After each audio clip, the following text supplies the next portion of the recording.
Camera man था। औज़ु बिल्लाहि मिनश्शैतानिर्रजीम बिस्मिल्लाहिर्रहमानिर्रहीम। अस्सलामुअलैकुम नाज़रीन, मैं हूँ सैयद मुअज़्ज़म बुखारी। प्रोग्राम पयाम रमज़ान में आपको खुश आमदीद कहता हूँ। नाज़रीन, आज के प्रोग्राम में हम बात करेंगे माह मुबारक रमज़ानुल मुबारक के 5वें दिन की दुआ के हवाले से। इसमें मासूमीन अलैहिस्सलाम ने क्या मारिफ बयान फरमाया उनके बारे में गुफ्तगू होगी। आज के प्रोग्राम में हमने मदऊ फरमाया है जामिया उलूम इस्लामी के मोस्ट सीनियर तालिब इल्म जनाब आगा हाफिज़ मोहम्मद मुंतज़र मेहदी साहब को। अस्सलाम वालेकुम डॉक्टर साहब। वालेकुम अस्सलाम व रहमतुल्लाह। डॉक्टर साहब, हम आपका शुक्रिया अदा करते हैं कि आप हमारे प्रोग्राम में तशरीफ़ लाए और आपको अपने प्रोग्राम में खुश आमदीद कहते हैं।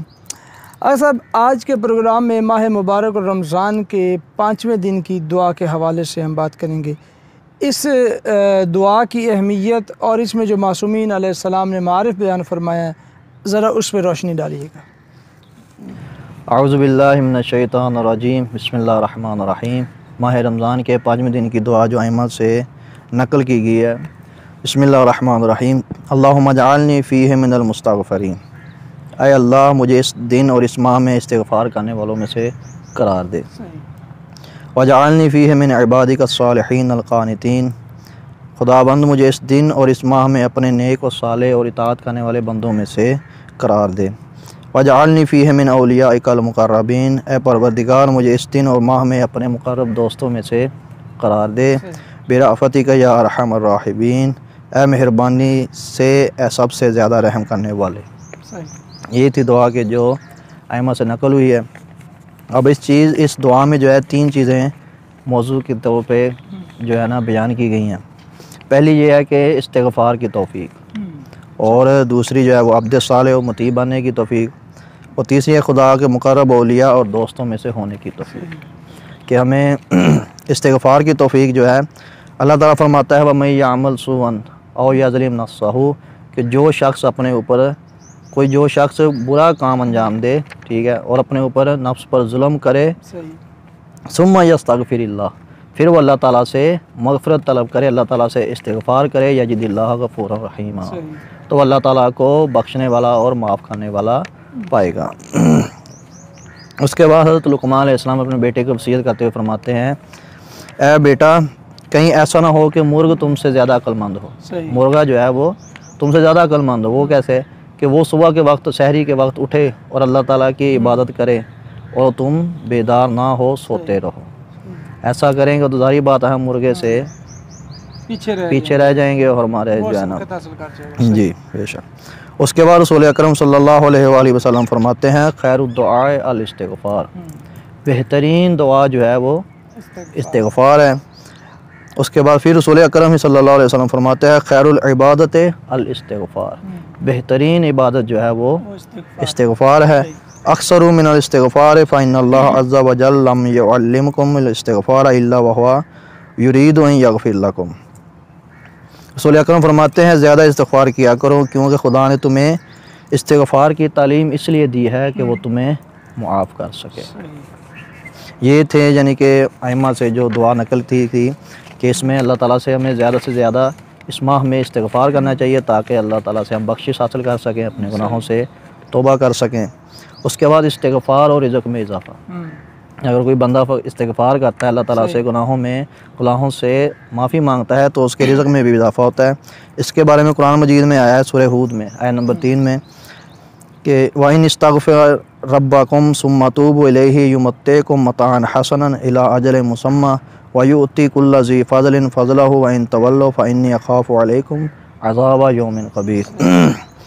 और ये कि अपने परवरदिगार से बख्शिश तलब करो, फिर इसकी तरफ पलटो, ताकि वो अच्छे तरीके से तुम्हें मुद्दत मुअय्यन तक इस जहाँ की नेमतों से बहरामंद करे और आज साहिब फ़ज़ीलत की उसकी फ़ज़ीलत के मुताबिक अता करे। और अगर इस फरमान से तुमने मुँह मोड़ा तो मुझे तुम्हारे लिए बहुत बुरे दिन के अज़ाब का खौफ। अगर हम इस दिन में, इस माह रमज़ान में अल्लाह ताला के इन नेमतों से फ़ायदा नहीं उठाएंगे, इस्तिग़फ़ार नहीं करेंगे, तो ज़ाहिर बात है कुरान में भी आया कि तुम्हें बहुत बुरे दिन के अज़ाब का सामना करना पड़ेगा। उसके बाद है कि अल्लाह ताला के अब्द साले और मुती बनने के लिए जो है ये महीना जो है बेहतरीन महीना है। सबसे पहले इस क्या नाम है कुर्बत खुदा का ज़रिया। इमाम अली अलैहिस्सलाम फरमाते हैं कि तुम पर सच्चा इखलास और हुस्न यकीन लाजिम है। सही, सच्चा इखलास, ठीक है, और हुस्न यकीन लाजिम है, क्योंकि ये दोनों मुकर्रबीन की बेहतरीन इबादत है। सही, कि अल्लाह ताला के करीब तर होते हैं, जो अल्लाह ताला के मुकर्रब बंदे होते हैं, उनके लिए ज़रूरी है कि एक तो हुस्न क्या नाम है सच्चा इखलास हो। सही, यानी जो भी काम करना है वो खालिसन अल्लाह ताला, हाँ अल्लाह ताला के लिए करना है।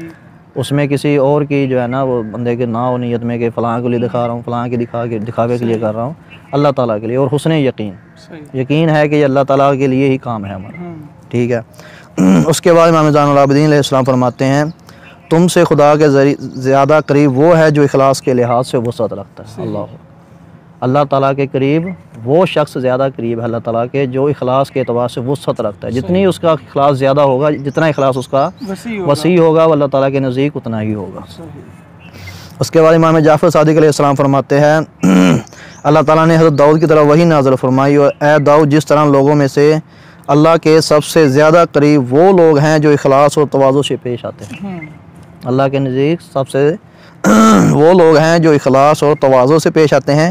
इसी तरह अल्लाह से दूर तरीन लोग वो हैं जो तकब्बुर करते हैं। अल्लाह यानी तकब्बुर जो है वो इसके अपोजिट हो जाएगा, ठीक है। अगर तकब्बुर करेंगे तो अल्लाह ताला से इंसान दूर होता चला जाएगा, और जितना इखलास होगा उतना ही अल्लाह के करीब होता चला जाएगा। उसके बाद अली अलैहिस्सलाम फरमाता है बंदा खुलूस नीयत के ज़रिए मुकर्रब खुदा बन सकता है। जो अगर उसकी नीयत जो है वो खालिसतन इल्लल्लाह होगी तो अल्लाह ताला के नज़दीक से नज़दीक होता चला जाएगा। यानी जितना नीयत में इखलास पाया जाएगा वो उतना ही अल्लाह के करीब होता जाएगा। जी जी, उतना ही अल्लाह के नज़दीक। उसके बाद जो तीसरी चीज़ अइम्मा से इस दुआ में नकल की गई है वो यह है कि खुदा के मुकर्रब औलिया और दोस्तों में से होने की तौफीक, यानी कि अल्लाह के मुकर्रबीन में से होने के लिए बंदे को क्या करना चाहिए। कुरान मजीद में सूरह वाक़िया में अल्लाह फरमाता है कि वस्साबिकून अस्साबिकून उलाइकल मुकर्रबून, और लोगों का तीसरा गिरोह वो है कि सबकत करने वाले और पेश कदमी करने वाले हैं। बारगाह में वही बारगाह इलाही में वही मुकर्रब है, यानी कि जो पेश कदमी करेंगे अल्लाह की तरफ जितना बढ़ेंगे अल्लाह ताला के नज़दीक वही लोग मुकर्रब होंगे। फिर इसी सूरह वाक़िया में अल्लाह ताला एक और थोड़ा सा आगे जाके फरमाता है कि फ़अम्मा इन कान मिनल मुकर्रबीन फ़रौहुन व रिहान व जन्नतु नईम। जिस शख्स पर जान कुनी का आलम तारी होता है, जो शख्स हालत इहज़ार में होता है यानी उसकी रूह निकलने वाली होती है, अगर वो मुकर्रबीन में से हो, अगर वो अल्लाह के करीब बंदों में से हो कि अल्लाह के कुर्ब उसको हासिल हो, तो वो इंतहाई राहत और आराम में है और नेमतों वाली जन्नत में उसे जगह मिलेगी। यानी अगर वो अल्लाह के मुकर्रबीन में से हुआ उसकी रूह भी आराम से निकलेगी, उसकी रूह जो है ना निकलते हुए से तकलीफ़ नहीं होगी, मौत की तलखी उसे महसूस नहीं होगी। हाँ जी, वैसे भी एक हदीस में आया ना कि जब किसी मोमिन की रूह निकलती है तो बहुत ही आहिस्ता से और आराम से उसे महसूस नहीं होती, लेकिन जब किसी मुनाफिक या किसी काफर के जिस्म से रूह निकलती है तो वो ऐसे है जैसे किसी कोई बारीक सा कपड़ा और उसे कांटों के ऊपर डाल दिया जाए, उसको खींचते हैं तो ज़ाहिर बात है उसका कुछ भी नहीं बचेगा। तो इस तरह उसकी, लेकिन मोमिन के साथ ऐसा नहीं होता। मोमिन की रूह जो है अल्लाह ताला बहुत ही आराम से निकालता है और उसे जन्नत नईम में जगह मिलेगी। तो ये थी आज की दुआओं का खुलासा। अल्लाह ताला से दुआ है कि हमें इस्तिग़फ़ार की और मुकर्रब बंदे बनने की अल्लाह ताला हमें ज़्यादा से ज़्यादा तौफ़ीक़ अता फ़रमाए। आमीन या रब्बल आलमीन। जी माशाअल्लाह अल्लामा साहब, आपने बहुत ही अच्छी गुफ्तगू फरमाई। तो इसी के साथ नाज़रीन आज के प्रोग्राम का वक्त ख़त्म होता है। आपसे इजाज़त चाहते हैं, इंशाअल्लाह आपसे मुलाकात होगी अगले प्रोग्राम में। तब तक के लिए अल्लाह निगहबान।